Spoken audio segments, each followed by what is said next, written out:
Welcome back to FloTrack, everyone. I am Kevin Sully with another race breakdown, and the running world is still abuzz after Letesenbet Gidey's stunning half marathon world record in Valencia. But we're actually going to take a look at another one of her world records from that same city when she broke the 5,000 meter world record back in October of 2020. So let's get into this breakdown right now. We'll get this race rolling. And as you remember, this meet was actually set up. It had two races in it. It had a world record attempt in the women's 5,000 featuring Gidey. She was going after Chernish-Dubaza's 14:11. But afterwards, Joshua Cheptegei was trying to get his second world record of this track season in the 10,000. And a lot of the hype and expectation was around Joshua Cheptegei going for that mark. Obviously, he would end up getting it, pairing it with his 5,000 meter mark earlier on in the season.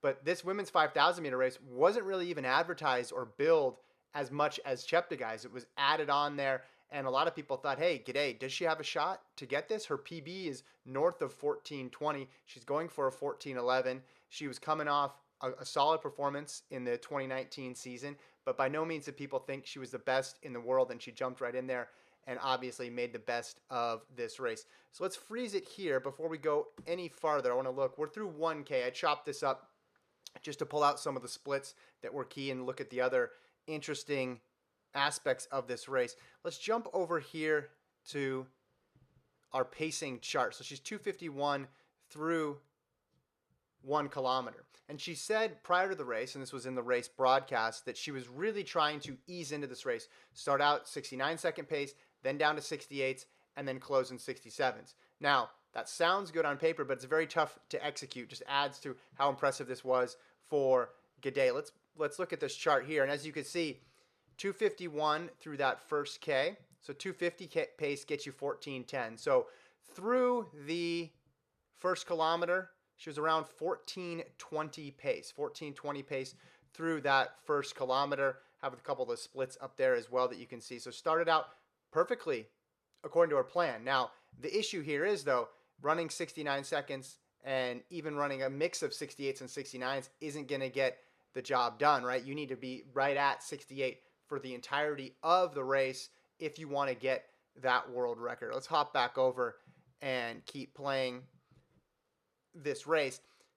Esther Guerrero was in there doing a good job rabbiting early on, as you can see her up front. And an interesting aspect, of course, is the pace lights. And this was one of the first seasons and the first big races that we saw the pace lights being featured. The blue to mark where the rabbit's supposed to be, the green, obviously, where world record pace is sitting.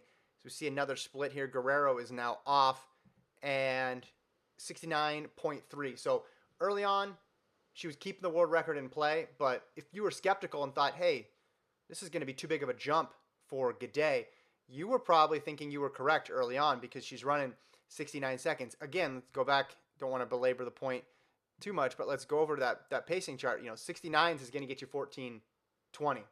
Also, something to note here when you look at the splits on the screen and when they show the comparison, they're comparing them when you get the 1K splits and it's saying that she's on target or off target, comparing them to the pace of Chernish-Dubaza, the world record holder going into this race, who closed really strongly. So some of those paces and those estimations you need to take with a bit of a grain of salt because Gidey's game plan was a bit different than Dubaba's was during her world record attempt. So we're clicking off laps here. Now we're through with 8 to go there. You can see they're right on with these pace lights, and the pace lights certainly help and assist us in figuring out if she's on pace. So 67.8 there. So we see the pace slowly drop, going to plan here. And now we're going to get through 2 kilometers, 5:42. So what did that chart out at? Well, if you were paying attention before, so we have a first kilometer of over here 2:51, a second kilometer, another 2:51 for 5:42. But again, 2:51s, that's going to get you in between these two marks here, in between 68s and 69s, which is going to get you somewhere between 14:22 and 14:10. Not quite quick enough yet, but again, her plan was to slowly ratchet down the pace, something that we have seen and grown accustomed to now with Gidey. Pacing her now, Beatrice Chepkoech, also known as the steeplechase world record holder. Anytime you can get the world record holder in another event to pace you in your event, you know you're in pretty good company. But I think at this point, Gidey is going to get anybody to be involved in a world record attempt if it's in Valencia in October. It's like Tiger Woods going to Augusta or something. It's turning into quite the spectacle. So 6 to go, dropping it down to 68. So the plan now we're seeing work for Gidey, in part because she just has this spectacular pacing. Let's freeze it right here. You see Chepkoech, this is right before 3K. Right before 3K, Chepkoech here signals to go by. And in all these record attempts that we've seen over the past couple years, with be it Cheptegei, be it Kipchoge, be it Gidey in Valencia in the half marathon, these things are planned out extremely well to not even waste a bit of energy. So she gets her all the way through 3K and then just drifts off the track nicely, smooth transition. And this I thought was a key lap here. So this is going to be from 5 laps to go to 4 laps to go. So we see 8:31 through 3K, and we'll take a look at how that matches up. You could probably do the math in your head that was a 2:50. So it says 7 seconds under, but again, I wouldn't look at that as a guide because Dibaba closed so fast in her world record, and we know that Gidey probably wasn't going to be planning on closing that quickly. So we are through 3K here. That was a 2:49. So her fastest kilometer of the entire race thus far. But watch this split here, because this is her first split without a rabbit. So you might think, hey, this is when she's going to drift off. This is when she's going to show some level of vulnerability. But the absolute opposite happens. You see her, she's in front of the lights at this point, 9:38 there with 4 to go. She goes 66.5 on that lap.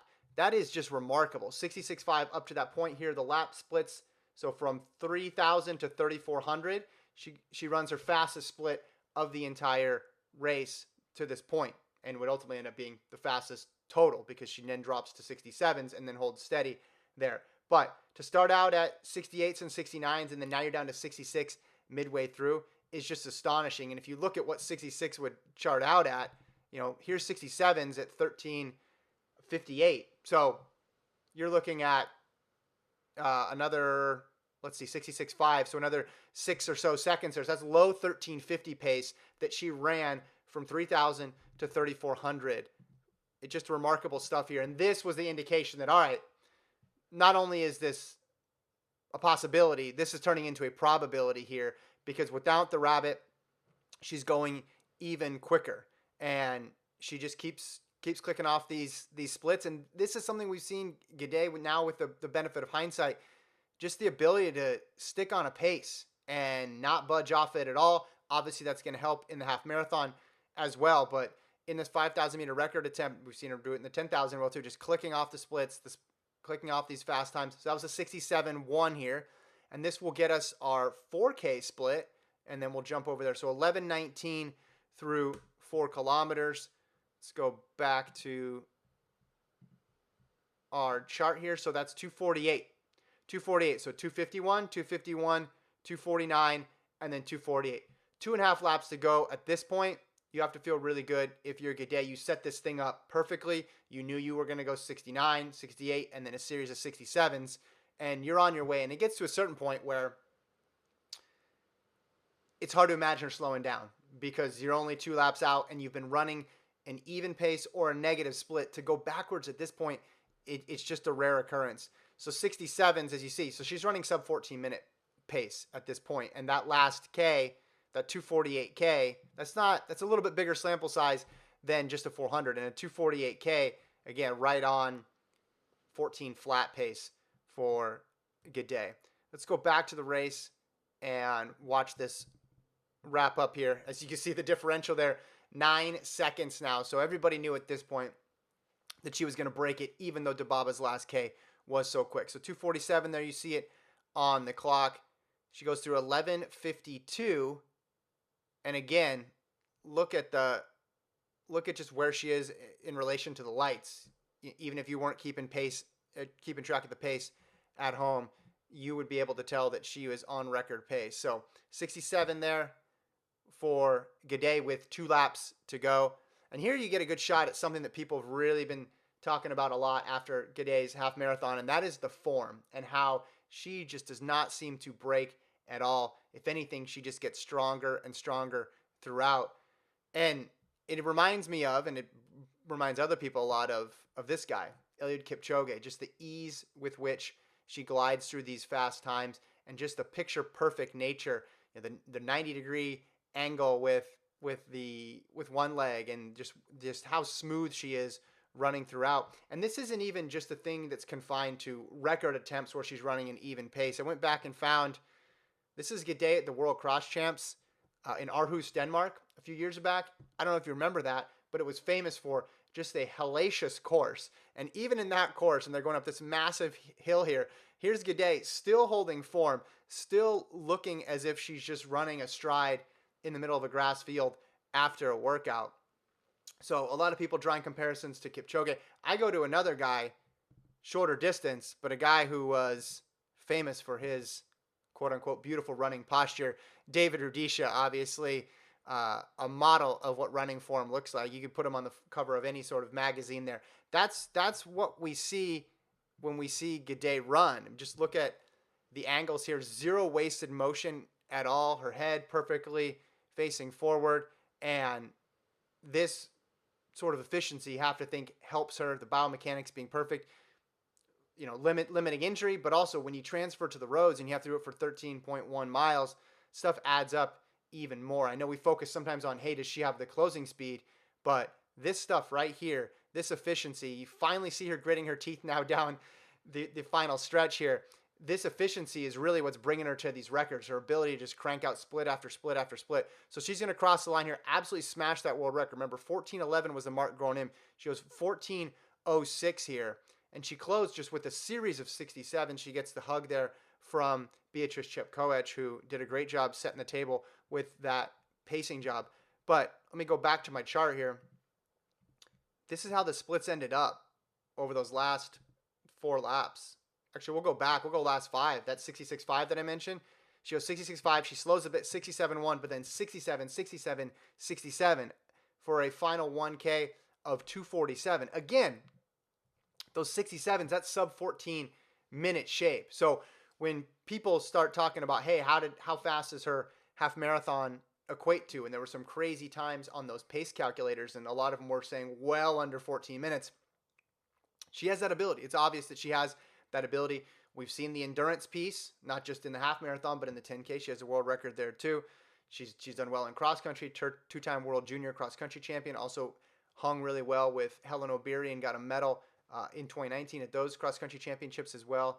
So really just has the entire package. The only thing missing now is the global gold medal at an outdoor championship, which is going to be tough to get, but in the meantime, we're just going to see, I think, more and more of this. I think Gidey, really the 14:06, we thought, hey, this is the race of her life, but she's so young, just scratching the surface. Put her in another race in Valencia. I think she could go even quicker, maybe even some competition, maybe even throw Sifan Hassan in there as well. Well, that's it for this race breakdown. Thanks, everybody, for tuning in. For more, make sure you subscribe to the FloTrack YouTube page.